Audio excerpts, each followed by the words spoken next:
Howdy, howdy, clowns. Welcome back to Tucker's Traveling Circus. I'm just yapping about my thoughts about the 2-week Minecraft phase and why I think I'm avoiding it right now in this world. If you want to see me develop this world anymore, just about everything I do on it, I stream live on Twitch and YouTube. So please like, subscribe. You can go follow it in the link. I'll see you there. Hey guys, so I was thinking about the 2-week Minecraft phase. I was pondering as one does. And I'm not sure what to do about it. I'm not sure how to combat it, but I think I'm currently on the track to doing so. You know, right now, I'm not sure if I can be trusted, actually, because I'm in the middle of my 2-week Minecraft phase. I think, but, I mean, it's still going quite well for me. I'm still having a lot of fun. And this is a lot more than I usually do. So I wanted to talk about kind of what made this playthrough feel so different to me as something that I feel like I'm going to persist in for a while. So I've talked about this a lot on stream. By the way, you can catch me streaming at the times on screen. But I normally I industrialize. I do this crap. I know it's all dirt. I know that's awful. I'll replace it eventually, I swear. But normally I industrialize hard. I spawn in, I immediately build a villager breeder, I immediately build an iron farm, I sell all the iron to get infinite emeralds, and then I take all those emeralds and I buy full diamond gear, and then I start trying to build a monster farm, and inevitably it doesn't work because I am uniquely skilled at Minecraft, and then I quit. And that's kind of the way it always seems to go. So with this world, I was gonna stream it, and I told myself I wanted to beat the Ender Dragon. Like actually beat the Ender Dragon, you know, not just play the game a bunch. I would like to beat this game that's made for children. And I know I don't want to ruffle any Minecraft fans' feathers by saying it's made for children, because I'm enjoying the hell out of it, and I've hundreds, if not thousands, of hours in this game. But I've never beat the Ender Dragon, and I really want to. I really wanted to. So I started this world, and I felt the urge to start immediately doing what I was going to do, which is this on a way larger scale. And I kind of posed myself the question, if I'm going to start streaming, which I just very recently started doing, and I wanted to succeed at it, I was thinking, how do I prevent myself from burning out of a game? I figured I don't quite know what causes me to lose my 2-week phase. All I know is that every time I do what I've been doing, I lose it. So I decided to try something different. What the freak? Oh! Okay. Let's hang out in the rain, guys. So, the reason we do the 2-week phase deal is kind of unknown. What are you, you little freak? Why do they look like that now? Why do baby villagers look so stupid as well? You know what? It's okay. A chicken got struck by lightning. Well, anyways, so I set out to make some rules for myself. Since I didn't know why it happened, I just needed data, so I wanted to change something. So I decided I was going to first interrupt myself. Please go like, subscribe, follow, do the things. It helps me out a ton. Thank you. No industrialization until I had completed the game. So I beat the Ender Dragon. If I'm gonna 2-week phase, I'm gonna 2-week phase after the Ender Dragon's dead. My 2-week phase can stop me, but I guarantee you I can get to a place where I can kill the Ender Dragon in 2 weeks.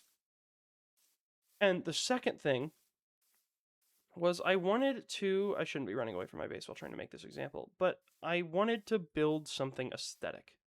We come over here, I have all this aesthetic nonsense, right? I have stones around my stuff. I have, pathways that I actually went through the effort of paving.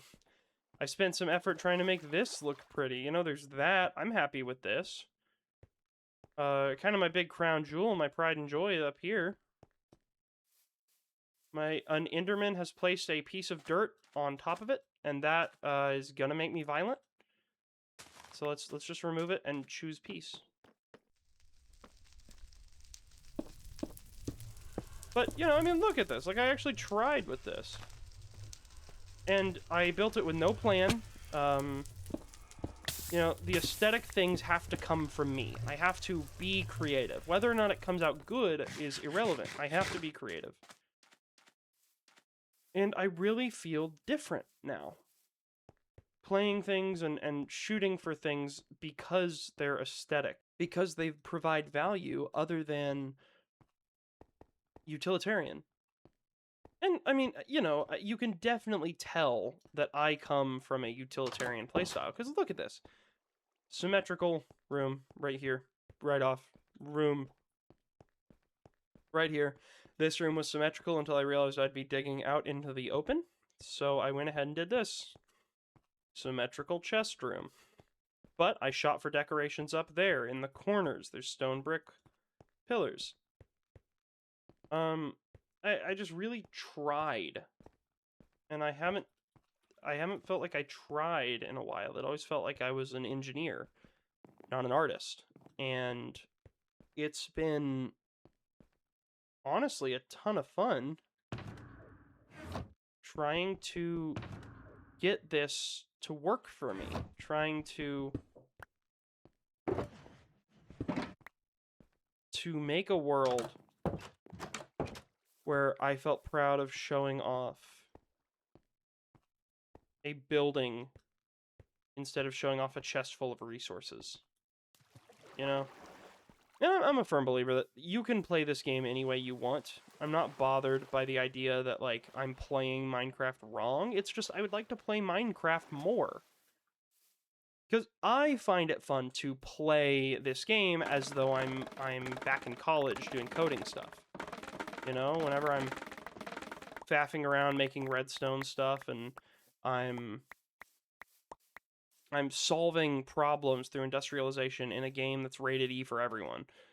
You know, it's like I think that that's an entirely valid way to play Minecraft. But for me, it's the only way I've played Minecraft all of the time that I've played Minecraft.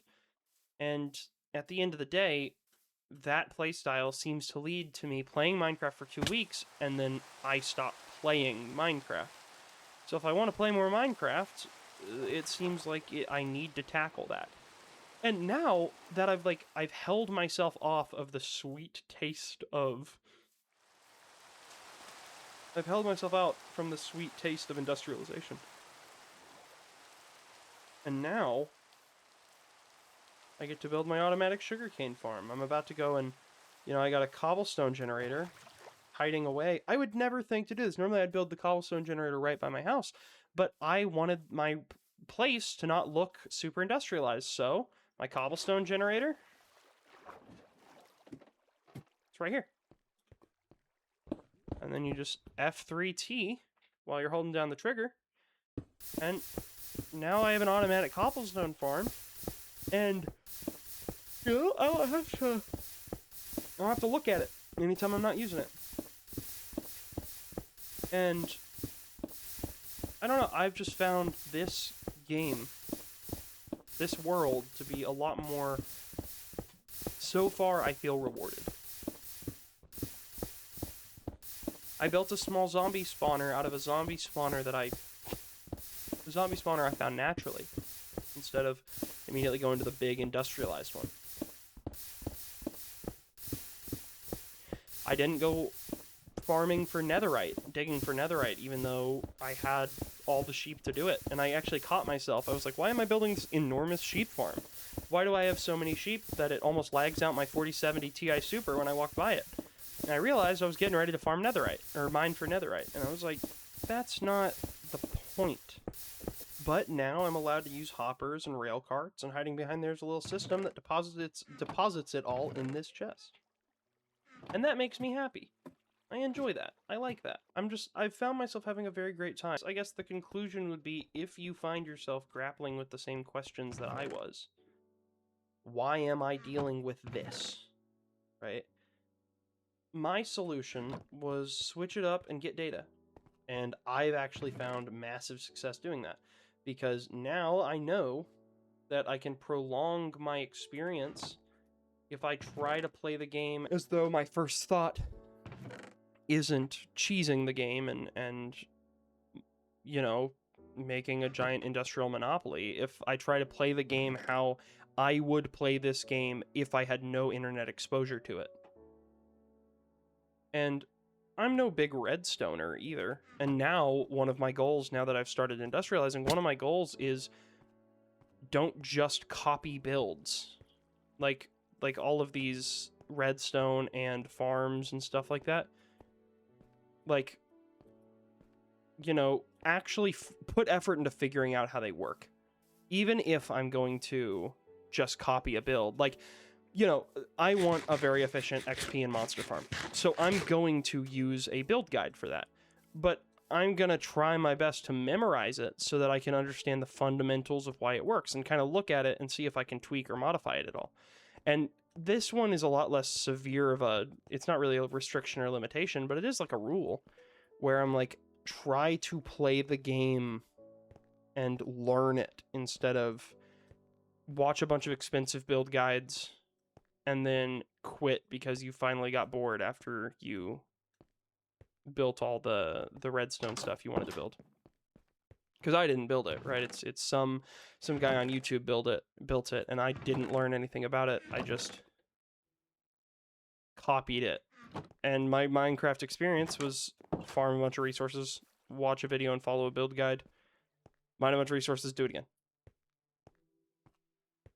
And now I'm to the stage where I'm experimenting with, you know, modernizing and stuff like that. So I'll probably make a follow-up video on this a little later on if it persists, and if it doesn't, why I think it didn't persist, and if it does, why enriching my gameplay stopped and I started building my, you know, my farms and stuff, and why I still feel enriched. Hey, you made it to the end of the video. If you enjoyed it, or I guess if you made it this long anyways, could you like and subscribe? It helps me out a ton. And my Twitch is in my YouTube bio if you want to go watch that too. Thank you so much for watching. Bye-bye.